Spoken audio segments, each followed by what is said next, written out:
Hi, this is Greg Swanson with WarriorMindCoach.com. I just put out a post describing why goal setting is hazardous to your health, and I've been getting a lot of feedback from it. So I just wanted to create some clarification around it. It's not that goal setting is bad for your health. It's that when we look at setting large goals, we tend to not achieve them. And I'm going to go over why that is the case. If you haven't seen this before, when we set goals, it requires us to change in some level. And when you look at change, change requires us to move beyond our comfort zone or our complacent zone. So what defines this complacent zone?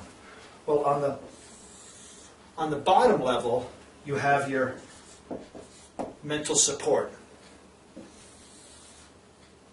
On the top level is your mental resistance. In between these two is your complacent zone. So when we look at creating change or a goal, or especially big, hairy, audacious goals, we're putting it out here. Right? It says go outside your comfort zone. Well, neuroscience has proven that when we start approaching this, our brain doesn't like to change. It doesn't like change at all. So when we start looking at a goal, consciously we'll set it up here. But unconsciously, we're not going to get it because our brain doesn't like to change. So that puts us in a dilemma. So when we look at this mental support and this mental resistance, we want to think, what is it? What creates it? Well, these both are created by our beliefs, our values, our past experiences, cultural beliefs, and even some meta programs that we just don't have time to go into here. So those are what sets up these boundaries. So let's just say that your mental support line is the lowest you will ever go. That's hitting rock bottom, whether it's hitting rock bottom in your life, in your weight, or even in your finances. But let's just say that you're around here, and this is January, and you're down here saying, I don't like where I am anymore, I'm going to set a goal way up there. And you start making some progress, The closer you get to this mental resistance, the less the progress is going to be. So as you approach it, you may get bored with what you're doing. You may get frustrated with the lack of progress. You may find other things to do, and then you start going down this way towards this mental support. You get to a point and go, wait a second, if I go any further, I'm not going to hit my goal. I better get myself together, get my act together, get some mental strength and start to work on this. And so then you start to climb, and you're doing really, really well. And you might even, let's just say, get right up to that mental resistance line. And then the progress stops.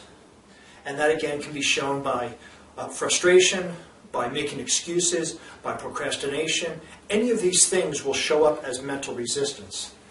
And then you go down here. And then what happens is, when you don't get that goal, you get disappointed.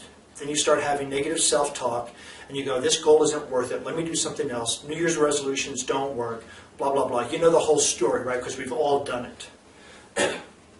And so you come back here. The key here, though, is to understand is that everything between your mental support and your mental resistance, you have already created.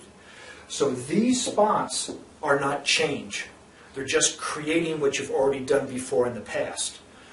So it might feel good, but when you start thinking about changing your life, changing your weight, changing your finances, you're thinking out here. And the challenge here is this is done with the conscious mind. All of those behaviors are done with the unconscious mind. This is why it's so important, if you are going to set something out there, to have a coach, to have a trainer, if you're doing fitness, to have a nutritionist, because they reside up there. They know what that is like. If you try to do this on your own, you're going to be going back and forth, back and forth.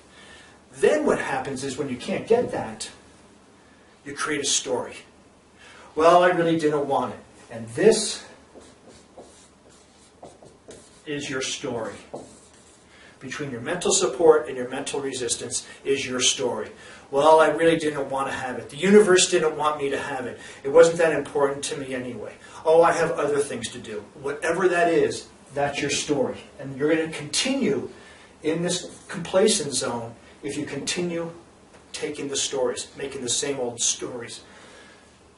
One example, and when we start making excuses, it's really evident that there's a disconnect between this goal in the conscious mind and what we're doing with the unconscious mind.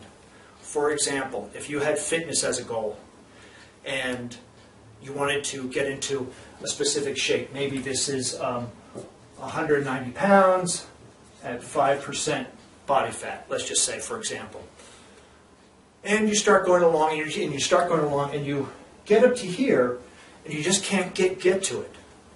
And you go, you know what, I just don't have enough time. I have family, I have work, I have this, I have that. I just don't have enough time to get into the gym. Well, then I would say, what are you doing at 4 o'clock in the morning? Mental resistance comes up going, wait a second, I can't do that. The excuses you are making provide support for your limitations. When you start making excuses that you can't get up at 4, or you can't do this, you can't do that, all you are doing is defending your limitations. And when you defend your limitations, you are supporting the story of your complacent zone. So when I put the post up about big, hairy, audacious goals, it is be careful when you set them. So one way I suggest to do that is, since this is what you've already created, is go ahead and maybe put a goal out there, not so big, hairy, and audacious, but one just outside your mental resistance. And start working with a coach, working with a trainer, working with somebody to help you, guide you through this process. And as you continue to go here, you want to have a 1 month, a 3 month, a 6 month, and then at 9 months, you want to be right at this mental resistance. So this would be your 1 year goal. So at 1 month, it's pretty easy because you've already done it. 3 months, you might be getting some mental resistance. 6 months closer. At 9 months, you're bucking up right against your mental resistance line. That's where a coach comes in handy. That's where a trainer comes in handy. And it helps you push through that mental resistance, but just a little bit, right? Just a little bit. Not way out here, because you're just not going to get it.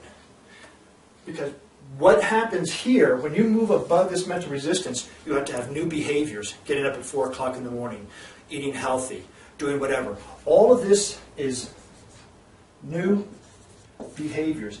This is old behaviors. Nothing changes here.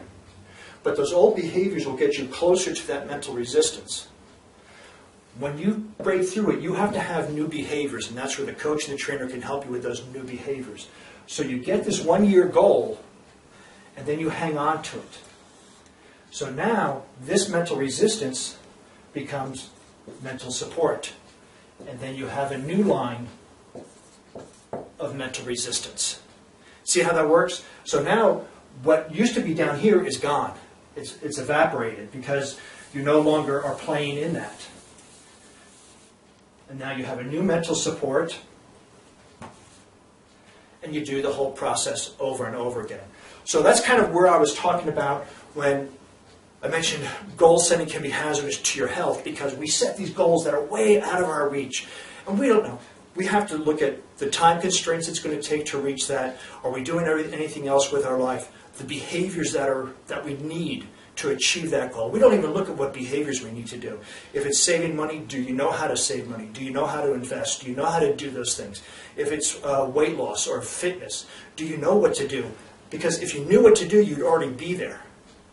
So when we set these big, hairy, audacious goals, it's way outside our complacent zone, because the complacent zone is our known behaviors, our known attitudes.